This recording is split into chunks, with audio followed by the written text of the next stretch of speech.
This YouTube channel does not promote any violent, harmful, or illegal activities. All content provided by this channel is meant for an educational purpose only.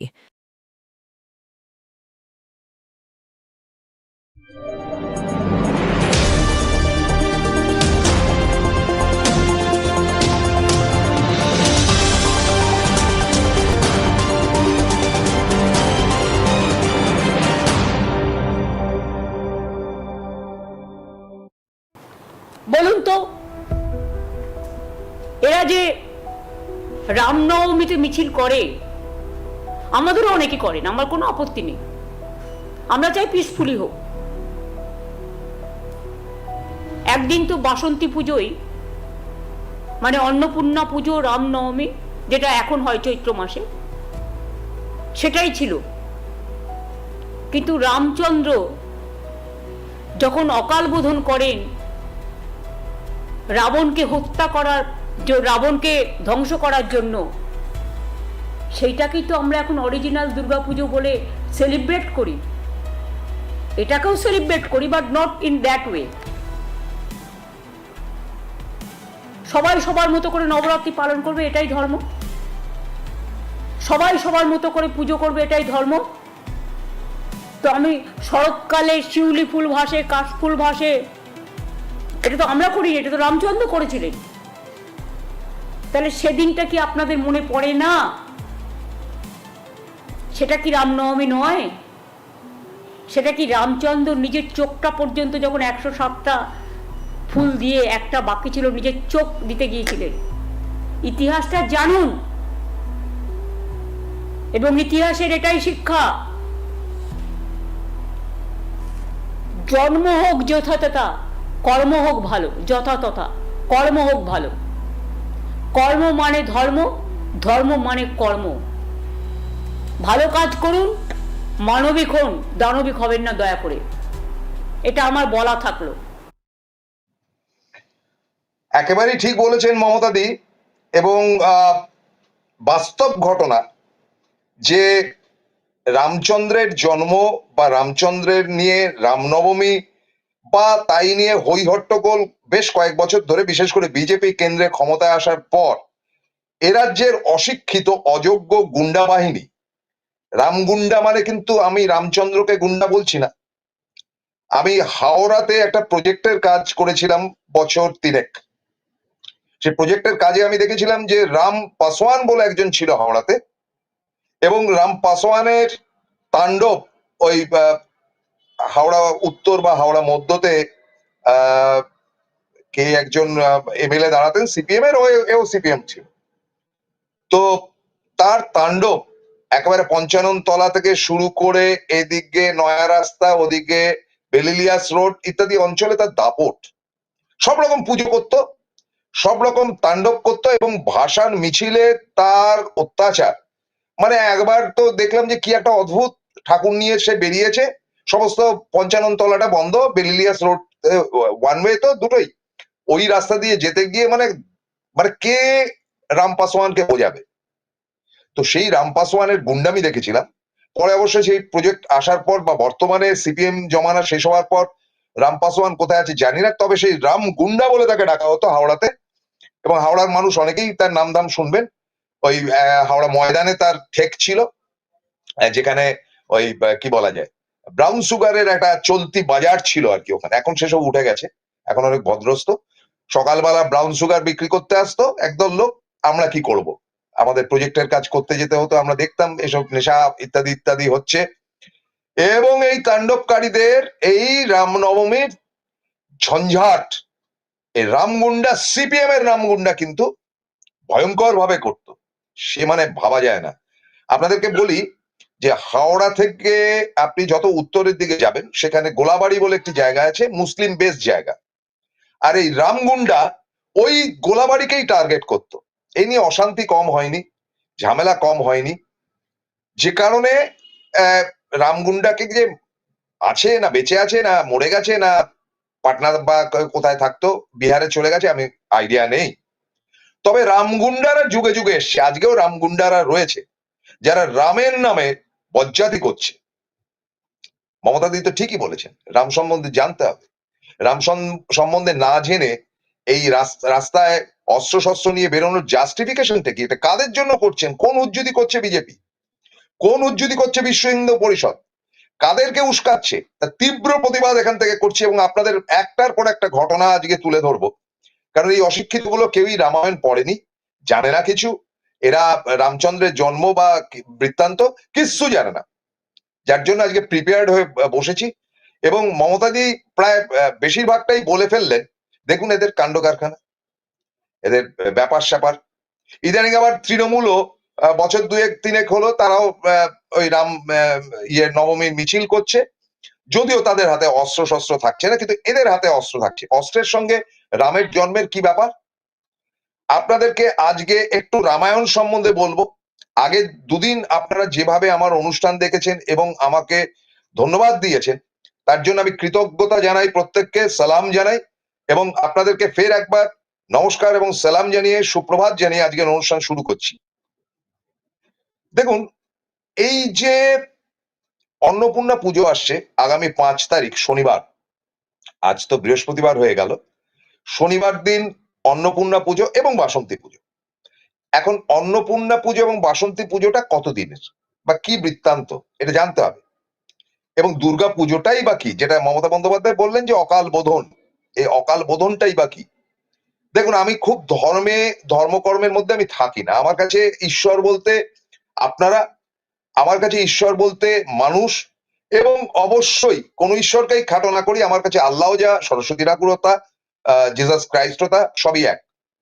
তবে ঘটনা যেটা বাস্তব, যে যদি বলেন যে ভক্তি শ্রদ্ধার জায়গা থেকে কাকে আদর্শ মনে করো, শ্রদ্ধা বা ভক্তির জায়গা থেকে আমি আদর্শ মনে করি বিবেকানন্দ, যেটা মমতা দিও আজকে বলেছেন, এবং অবশ্যই রামকৃষ্ণদেব ঠাকুরকে আমি শ্রদ্ধা জানাই।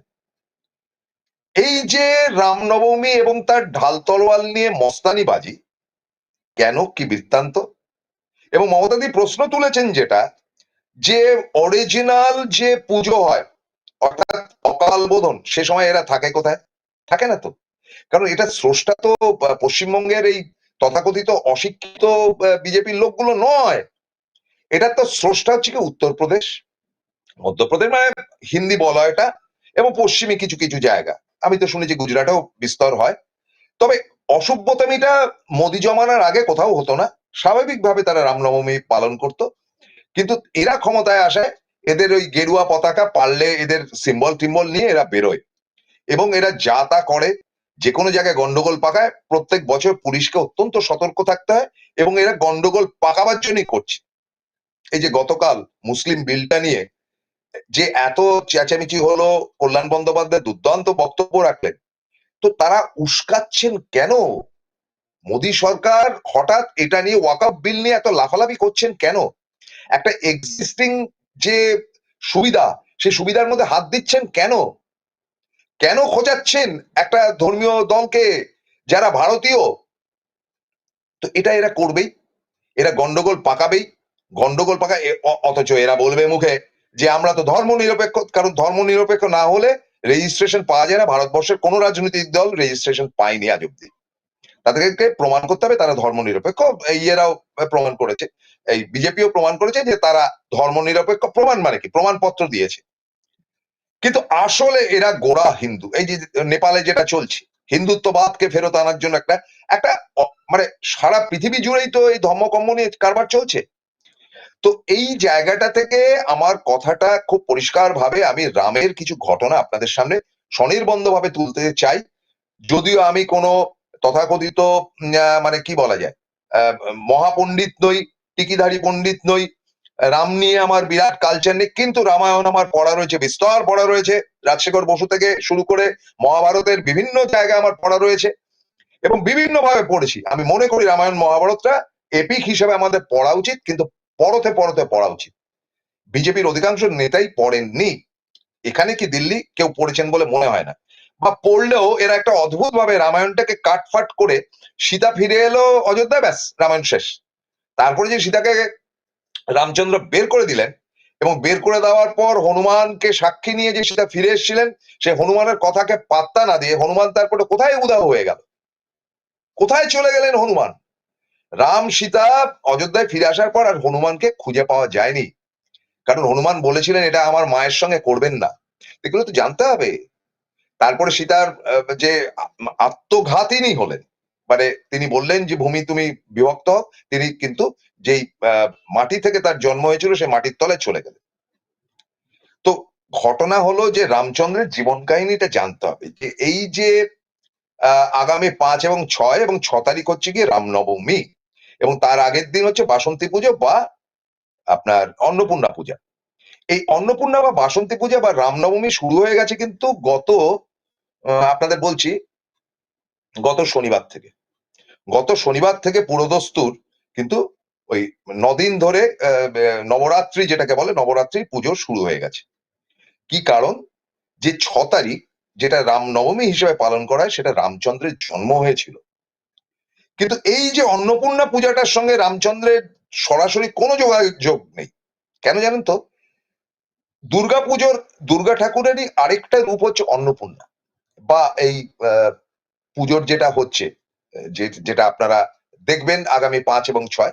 অন্নপূর্ণা পূজা এবং দুর্গার মধ্যে ফারাক কিছু নেই। অর্থাৎ দুর্গা পূজা প্রথম শুরু করে রাজা সুরথ। রাজা সুরথ এবং আরেকজন হচ্ছে গিয়ে সমাধি বৈশ্য।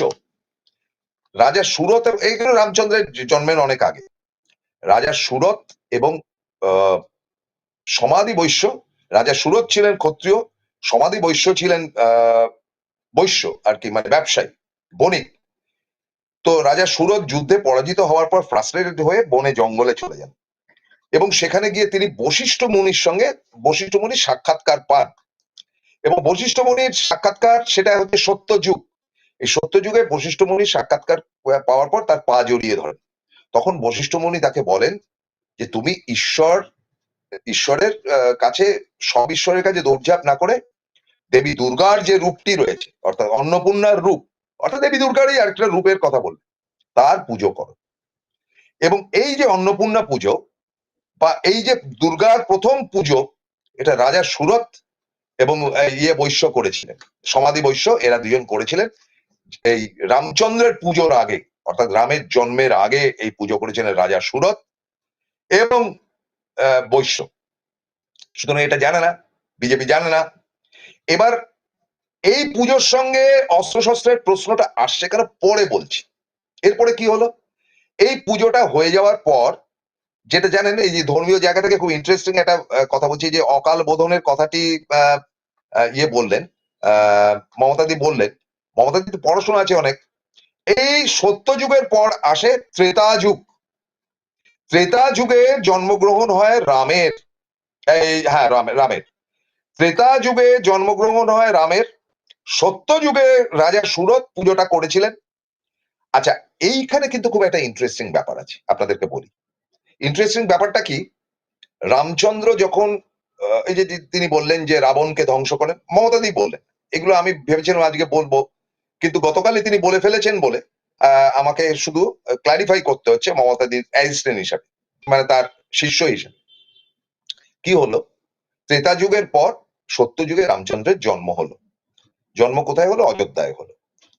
তো অযোধ্যায় তার জন্মটা যখন হলো, সেটার সঙ্গে এই এটাকে কানেক্টিভিটি করা হলো, অর্থাৎ কিন্তু ত্রেতা এবং সত্যযুগের এই কানেকশনে তার জন্ম হলো, এবং রামনবমীটা সেখান থেকে সৃষ্টি হলো। রামনবমীটা হচ্ছে রামের জন্মদিন। এবারে রামচন্দ্র তো বড় হলেন, তিনি বনে গেলেন। বনে যাওয়ার পর তিনি রাবণের সঙ্গে যুদ্ধ বিগ্রহ, কারণ সীতাকে অপহরণ করা হলো, ইত্যাদি ইত্যাদি ঘটনাগুলো আমার আর নতুন করে। কিন্তু এখানে ইন্টারেস্টিং টুইস্ট। এই টুইস্টটা শুনলে আপনারা চমকে যাবেন, অবাক হয়ে যাবেন। কি হলো? রামচন্দ্র দেবী দুর্গার আরাধনা, মানে এই অন্নপূর্ণারই আরাধনা করতে বসলেন। তখন দেবী দুর্গার একটা রূপ এসে গেছে। দেবী দুর্গার হাতে তখন অসুর বধ হয়ে গেছে, যেটা আমাদের এই যারা এই রামনবমী ইত্যাদি হইহট্টগোল করে তাদের কাছে সেই পুজো পৌঁছায়নি। তখন তিনি আরাধনায় বসলেন। রামচন্দ্র আরাধনায় বসার পর দেবী দুর্গার রূপ তিনি দেখতে পেলেন, যে হাতে ত্রিশূল, 10টি হাত, এবং তিনি মহিষাসুর মর্দিনী হয়ে দেখা গেলেন। তখন বললেন, মা আমি তোমার পুজো করতে চাই। কিন্তু কোনো সাড়া পেলেন না দেবী দুর্গার কাছ থেকে। দেবী দুর্গা কোনো উত্তর দিলেন না। তখন তিনি আরাধনার মাধ্যমে জানতে পারলেন, খুব ভালো করে শুনে নিন, এগুলো জানতে হবে। আরাধনার মাধ্যমে তিনি জানতে পারলেন, যেটা আমি লিখে ফিকে নিয়ে এসেছি, আমাকে স্টাডি করতে হয়েছে, যে মকর সংক্রান্তি, এই যে মকর সংক্রান্তি যে হয়, আপনারা দেখেছেন মকর সংক্রান্তি, এই মকর সংক্রান্তির আগে এই সময়টা সব ঘুমিয়ে থাকে দেবতারা, অর্থাৎ দেবতারা 6 মাস ঘুমিয়ে থাকেন, তাদেরকে ডাকা যায় না, মানে ঘুমিয়ে থাকেন মানে মনুষ্য সমাজের সঙ্গে তাদের কোনো কানেকশন থাকে না। রামচন্দ্র পড়লেন মহাবিপদে এবং দেবলোকের দরজা বন্ধ হয়ে যায়, এই সময়টা দরজা বন্ধ হয়ে যায়। জ্যৈষ্ঠতে এই দরজা বন্ধ হয়ে যায়, প্রত্যেক বছর জ্যৈষ্ঠতে বন্ধ হয়ে যায় দেবলোকের দরজা, এবং তারপরে সেটা আবার খুলে গিয়ে মকর সংক্রান্তি, মানে এই যে মকর সংক্রান্তি গেল, যে তার আগে সব ক্লোজ থাকে, 6 মাস বন্ধ থাকে। তো এইবার রামচন্দ্র বিপাক দেখে তিনি অকাল বোধন করলেন, মানে দেবী দুর্গাকে আহ্বান করে নিয়ে আসলেন। ওই সময়টা কিন্তু দেবালোকের দরজা বন্ধ ছিল, কোনো দেবতার সাড়া দিচ্ছিল না, এবং তখন তিনি দেবী দুর্গার পূজা করলেন। এবং তারপরে তো মমতাদি বললেন যে চোখ চোখ উপরে কিভাবে 108টা, এটা নতুন করে বলতে চাইছি না। ভেরি ইন্টারেস্টিং হচ্ছে, তারপরে তিনি নবমীর দিন যুদ্ধ একেবারে তুঙ্গে রাম এবং রাবণের, এবং অষ্টমীর দিন তিনি পুজো করেছিলেন দেবী দুর্গার, অষ্টমীর দিন এবং নবমীর দিন চরম পুজো করে তারপরে যুদ্ধটা যখন হলো, দশমীর দিন তিনি রাবণকে বধ করলেন। 10টা মাথা, দেখবেন যে দশেরা হয় এখনো, দেখবেন দিল্লি টিল্লি বিভিন্ন জায়গায় রাবণের মূর্তিতে ওই তীর ছুঁড়ে রাবণকে মারা হয়, কিন্তু রাবণের মৃত্যু নেই, আবার পরের বছর ফিরে আসে। রাবণ মানে হচ্ছে কি অপশক্তি, এটা বলা হয় হিন্দু ধর্মের ক্ষেত্রে। এবার ভেরি ইন্টারেস্টিং, খুব ভালো করে শুনুন। একটা ধর্ম নিয়ে কালচার করতে গেলে বিজেপি তো জানেন, বিজেপিকেই শেখাচ্ছে ধরে নি। রামচন্দ্র সীতাকে উদ্ধার করে নিয়ে এসে একাদশী থেকে তিনি যাত্রা শুরু করলেন অযোধ্যার পথে। কোথা থেকে? সেই শ্রীলঙ্কা থেকে। রাবণকে হত্যা করে বিভীষণকে সেখানে সিংহাসনে বসে তিনি রওনা দিলেন। যেতে যেতে মাঝপথে মধ্যপ্রদেশের কাছাকাছি তিনি যখন পৌঁছেছেন, তখন একটা পূর্ণিমা ছিল। সে পূর্ণিমার আলোকে তিনি দেখলেন দেবী সীতার কি রূপ, যেন লক্ষ্মী প্রতিমা। সেই লক্ষ্মী প্রতিমা দেখে হনুমান এবং অন্যান্যরা বললেন যে আমরা স্বয়ং লক্ষ্মীকে দেখছি। সেই লক্ষ্মীকে দেখার পর লক্ষ্মী পুজোর সৃষ্টি হলো, যে পুজোটা পূর্ববঙ্গীয় লোকেরা মেনলি করে, কোজাগরী লক্ষ্মী পুজো। এই যে অযোধ্যার দিকে আসছেন, অযোধ্যার দিকে আসতে গিয়ে পূর্ণিমা যেটা পড়লো, সেটা মধ্যপ্রদেশ বা ওই কর্ণাটক এই দিকটাতে, যখন রামচন্দ্র পূর্ণ আলোকে, মানে পূর্ণ চন্দ্রিমায়, চন্দ্রালোকে, পূর্ণিমাতে, মানে একেবারেই অবাক হয়ে গেলেন এবং আপ্লুত হয়ে গেলেন সীতাকে দেখে, যেন দেবী লক্ষ্মী নেমে এসছে। তখন হনুমান বা তার সঙ্গী সাথী ইত্যাদি বা লক্ষণই মেনলি দেবী সীতার পুজো দিলেন, এবং এটাই হচ্ছে কোজাগরী লক্ষ্মী পুজো। ফের তারা চলা শুরু করলেন, টুকটুক টুকটুক করে চলতে চলতে তারা যখন প্রায় অযোধ্যার কাছাকাছি চলে এসেছেন, তখন ভরত খবর পেল যে দাদা চলে এসছে, দাদা চলে এসছে, সুতরাং আলোকে সাজিয়ে দাও অযোধ্যা নগরী। অযোধ্যার প্রতিটি বাড়িতে বাড়িতে যেন প্রদীপ জ্বলে, এবং প্রদীপ দিয়ে সাজিয়ে দেওয়া হলো অযোধ্যা, মানে তখনকার দিল্লি যেটাই বলুন না কেন, সমস্ত জায়গা নগরী আলোকে আলোকময় হয়ে উঠলো। তখন তো ইলেকট্রিসিটি ছিল না, আলোকে আলোকময় হয়ে উঠল, এবং সীতা প্রবেশ করলেন ঠিক আমাদের শাস্ত্রমতে কালী পুজোর দিন, অর্থাৎ দীপাবলির দিন, যেদিনকে লক্ষ্মী পুজো হয়, অর্থাৎ শুভ লক্ষ্মী পুজো হয়, অপলক্ষ্মীর বিদায় হয়, সেটাও একটা লক্ষ্মী পুজো, যে লক্ষ্মী পুজোটাকে পালন করে অবাঙালিরা মেনলি এবং এদেশীয়রা। হলো গল্প। ওই যে আলোটা, ওটাই দীপাবলি, তার স্রষ্টা হচ্ছে কি ভরত। এগুলো জানতে হবে, না জেনে কেলার মতন ক্যাক ক্যাক ক্যাক ক্যাক করলে হবে? লোকে তো শান্তির ছেলে বলে গালাগাল করবে। সরি, দিদি দেখছে আমার অনুষ্ঠান, দিদি সরি। এইবারে আসি নির্মল ঘোষের সম্বন্ধে।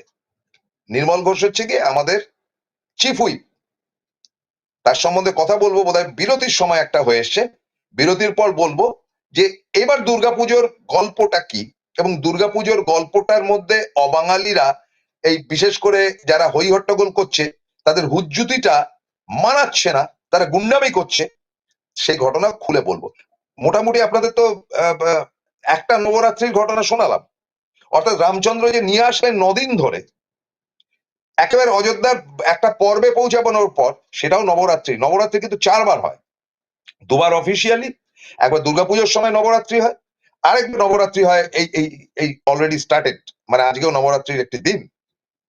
তো সেই নবরাত্রির শেষটা হচ্ছে গিয়ে একেবারেই দীপাবলিতে, যেদিনকে লক্ষ্মী পুজো হয়, মহালক্ষ্মী পুজো, সেটাই হচ্ছে সীতার আগমন এবং আলোকময়।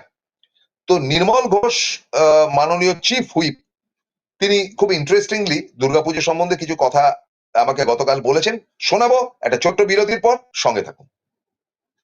Found Kolkata's first ever sweet shop serving so unique items like Dab Malai Curry, Motichur Truffle, Gajor Borfi, Dab Kalakand, and I had to try them. শুধু তাই নয়, শক্তিগড়ের ল্যাংচা, বর্ধমানের সীতাভোগ, মালদার পোস্তকদম, বহরমপুরের ছানা বড়া, এগুলো সবকিছু খেতে হলে আর এত দূরে যেতে হবে না। সুন্দরিনী ন্যাচারালসে পেয়ে যাবে পশ্চিমবঙ্গের বিখ্যাত 10টা জেলার মিষ্টি all under the same roof. এদের বেস্ট সেলার্স কচি ডাবের শাঁস দিয়ে বানানো ডাব মালাইকারি আর কলা পাতায় মোড়া গুড়ের সন্দেশ পাতুরি আর আ মাস্ট ট্রাই।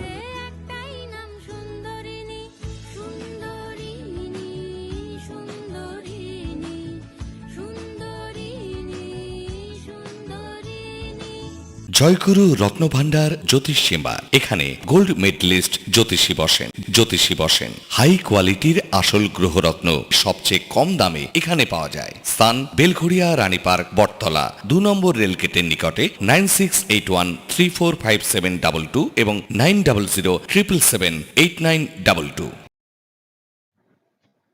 ফিরে এলাম বিরতির পর।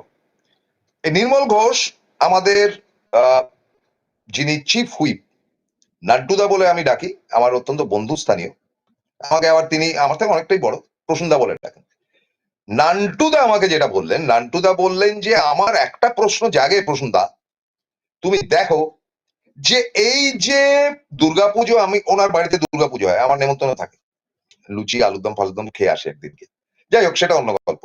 নান্টুদা আমাকে বলছেন যে দুর্গাপুজোর সময় একটা কজ থাকে, যে ঠিক আছে ওই সময় রামচন্দ্র অস্ত্র ধরেছিলেন, ওই সময় রাবণকে বধ করেছিলেন, ঠিক আছে, সেটা একটা লজিক রয়েছে, কিন্তু এই যে সময়টা যেটা রাম জন্মভূমি, এই যে রামের জন্ম হয়েছিল, বা এই যে অন্নপূর্ণা পূজার সময় রামনবমী, এই সময়টা অস্ত্র ধরার জাস্টিফিকেশনটা কি? এখানে সময় তো রাম জন্মেছিলেন, রাম কি হাতে একটা তরোয়াল নিয়ে জন্মেছিলেন? নির্মলদাকে ধন্যবাদ যে প্রশ্নটা তুলেছেন। আমি বলি যে এটা মস্তানি করার জন্য, বা রাম গুন্ডারা রামবাজি করার জন্য, রংবাজি করার জন্য তারা এটা সৃষ্টি করেছে। এটা কিন্তু মানে আমাদের পুরাণে কোথাও লেখা নেই, রামচন্দ্রের কোথাও লেখা নেই।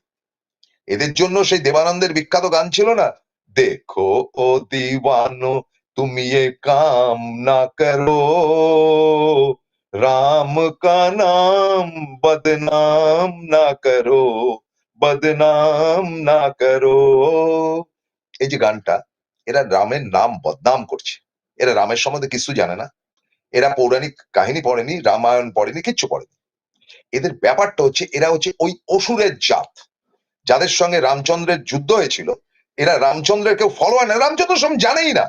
এই যে এতগুলো কথা বললাম যে দুর্গাপূজার মূল স্রষ্টা হচ্ছে রাজা সুরত, রামের জন্মের আগে সেই পুজো চালু করে দিয়ে গেছেন, যেটা অন্নপূর্ণা পুজো, আসল পুজো, কিন্তু সেটাকেও আসল হয়েছে আমাদের পশ্চিমবঙ্গে, যেটা গ্রহণ করা হয়েছে সেটা অকাল বোধন, যে পুজোটা রাম করেছিলেন। এবং আরো শুনবেন, রাম ক্ষত্রিয়, তিনি পুজোর উদ্বোধন যেটা করে, মানে উদ্বোধনী যেই পুজোটা থাকে, সেটা ব্রাহ্মণ ছাড়া কেউ করতে পারে না। ব্রাহ্মণ ছাড়া সেই পুজোর শুরুটা কেউ করতে পারে না, অর্থাৎ ঘরটা যখন বসায় সেই পুজোর শুরু করতে গেলে একজন ব্রাহ্মণের দরকার হয়। রাম সেটা পারেন না, কারণ রাম ক্ষত্রিয় ছিলেন। তখন রাম কি করলেন? রাম তার দূতকে পাঠালেন রাবণের কাছে, শুনে নিন, রাবণের কাছে পাঠালেন এবং বললেন যে আপনি ওখান থেকে মন্ত্র পড়ে আমার ঘরটাকে বসাবার মতন উপযুক্ত করে দিন, মানে মন্ত্রপুত করে দিন, কারণ রাবণ ছিলেন ব্রাহ্মণ, জানেন। রাবণের কাছে যখন ঘরটা গেল, তখন তার স্ত্রী মন্দাদরি বললেন যে রাজা তুমি এটা কি করছো, তুমি রামের পুজো করছো। বলে রামের তো পুজো না, আমি দেবী দুর্গার যে আহ্বান হবে সেই আহ্বানের মন্ত্রটা পড়ে দিচ্ছি, তারা তো পুজোটা করতে পারছেন। আরে ও পুজোটা করছে রাজা তোমাকে হত্যা করার জন্য। বললো একটা ক্ষত্রিয় এসে যদি মাথা নত করে এই অসুর জাতের কাছে মাথা নত করে, আমি তাহলে ক্ষমা ঘেন্না করে তাকে দিয়ে দিলাম। এটাও ঘটনা, এটা বলবে না তো? রামকে খাটো করা হয়, রাবণ বলল মার আমাকে, কিন্তু এই নেই। কর্ণের একটা ঘটনা আমরা পড়েছিলাম মহাভারতে, যে তার সমস্ত তাবিজ ফাবিজ দিয়ে দিয়েছিল শ্রীকৃষ্ণকে, এবং তিনি জানতেন এটা নিয়ে যাওয়ার পর তার মৃত্যু হবেই। সেরকম যেমন বীর ছিলেন কর্ণ, আমি মনে করি সাম এক্সটেন্ট তিনি অর্জুনের থেকে বড় বীর ছিলেন, সেরকম আমি মনে করি রাবণও বড় বীর ছিলেন। তাতে আপনাকে কি মনে করলেন, আই ডোন্ট কেয়ার। রাবণ কিন্তু পুজোটা করে দিয়েছিলেন, এবং পুজোটা করে দেওয়ার পর তারপরে বাকি দিনের পুজোগুলো রাম করেছিলেন, এবং তারপরে শক্তি বৃদ্ধি করে রাম রাবণকে হত্যা করে রাবণের পুজো করা সেই ঘটের উপর সৃষ্টি করে, জানে সেগুলো। সুতরাং এরা অস্ত্র নিয়ে বেরোচ্ছে, কাকে মারতে বেরোচ্ছিস, কাকে দেখাচ্ছিস? বলো যে না মুসলমানরা বেরোয় মহরমের দিন। আরে মুসলমানরা তো শত শত বছর ধরে বেরোয়, তারা ওই অস্ত্র দিয়ে কারবালাতে যে যুদ্ধ হয়েছিল সেই যুদ্ধটাকে মনে করায়, এবং তাদের বেশিরভাগ অস্ত্রই থাকে ভোতা। অনেক সময় তারা লাঠি নিয়ে লাঠি খেলে, এটা তাদের রীতি নিয়ম কালচার, এবং তারা একটি অংশের মধ্যে সেই মহরমের ইয়েটা নিয়ে বেরোয়, জুলুস নিয়ে বেরোয়। আমাদের কাছে এটা একটা দেখার বিষয়, আমি দেখতে যাই। তো তার সঙ্গে এই রামনবমীতে তরোয়াল নিয়ে বেরোনোর ব্যাপার তো ছিল না পশ্চিমবঙ্গে কোশ্মিন কালো, তাহলে এটা সৃষ্টি হলো কি করে? মমতাদি বললেন যে শিখেরা বেরোয়, শিখেরা কিন্তু কৃপান বের করে হাতে নাড়ায় না, কারণ তাদের কাছে কথাটা হচ্ছে তারা যদি কৃপান বার করে অ্যাটাকিং অ্যাটিচিউডে যায়, তাহলে তাদের মধ্যে আঙ্গুল কেটে তাতে রক্ত লাগিয়ে ফের কৃপানটাকে ঢোকাতে হয়। সুতরাং তারা কিন্তু কৃপান নিয়ে লড়াই করার ভঙ্গিতে বেরোয় না, কিন্তু শিখ ধর্মের রীতি অনুযায়ী তারা বেরোয়। আমার প্রশ্ন হচ্ছে এই বিজেপির লোকেদের কাছে যারা গুন্ডামি করতে, রাম গুন্ডা যারা, মানে আমার ওই রাম পাসওয়ান যে হাওড়া ছিল তাদের ছাল বাকলরা কেন অস্ত্রগুলো নেন? কোন রামায়ণে লেখা রয়েছে অস্ত্র নিতে হবে? আগামী 5 এবং 6 তারিখ মেনলি রামের জন্মদিন, জন্মদিনের সময় সঙ্গে অস্ত্রের কি সম্পর্ক? এটা সৃষ্টি করলো কে? নরেন্দ্র মোদী উত্তর দিতে পারবেন কি? পারবেন সুকান্ত মজুমদার? তার আগে একটা ডক্টরেট বসানো রয়েছে, এই অদম ইঞ্জিনিয়ারের কথার উত্তরটা দিতে পারবেন কি? আপনারা ধর্মভ্রষ্ট, মানে ধর্মকে নষ্ট করছেন আরেকটি অর্বাচীন এই শুভেন্দু অধিকারীকে সঙ্গে রেখে, সে তো কিছুই জানে না। সুতরাং আপনারা হিন্দু ধর্মের কিছু জানেন না, হিন্দু ধর্ম সম্বন্ধে আপনাদের কোনো জ্ঞানগম্যি নেই, আপনারা হিন্দু ধর্মটাকে চোখের সামনে তুলে ধরেন। আসলে আপনাদের হিন্দু ধর্ম সম্বন্ধে পড়াশোনা নেই। হিন্দু ধর্মটা পড়ুন, রামকৃষ্ণ দেবের লেখাগুলো পড়ুন, তার যে কথা কাহিনী রয়েছে পড়ুন, বিবেকানন্দর বইগুলো পড়ুন, হিন্দু ধর্ম সম্বন্ধে জানতে পারবেন। এটা ত্যাগের ধর্ম, এটা হই হট্টগোল হাতে অস্ত্র নিয়ে মস্তানি করে মুসলিম পাড়া দিয়ে যাওয়ার কারবার এটা নয়। আপনারা যেটা করছেন, গুন্ডামি করছেন, বদমাইশি করছেন, শান্তির ছেলে বলে গালাগাল দিলেও কম দেওয়া হয়। আমি বিনীত অনুরোধ রাখবো যারা স্বাভাবিক সাধারণ জীবনযাত্রা করেন তাদের কাছে, যে এই ধরনের মিছিল যদি আপনারা দেখেন যে ধর্মের প্রতি কোনো একটা অবজ্ঞা হচ্ছে বা গোষ্ঠীতে ঝামেলা লাগছে, প্রত্যেকে পথে নামবেন এবং এদেরকে আটকাবে, তারপরে বোঝা যাবে। আমি তো আপনাদের কাছে রামায়ণের পুরো ইতিহাস তুলে দিলাম, অস্ত্রের কোনো ঘটনা লেখা নেই এই রামনবমীতে। সুতরাং তারা অস্ত্র নিয়ে বেরোচ্ছে হুজ্জুতি করতে, তারা ধর্মকে অপধর্মে পরিণত করছে। দেখো দিওয়ানো, তুমি এ কাম না করো, রাম কি নাম বদনাম না করো। তো সুতরাং তাদেরকে আটকান, এবং আটকাবার জন্য যা যা সম্ভব সবগুলো নিন। এবং পুলিশ প্রশাসনের কাছে আমার উত্তর একটা, ধর্ম মানবেন না, এটা পশ্চিমবঙ্গ, পশ্চিমবঙ্গের মানুষ সব জানে, সব বোঝে।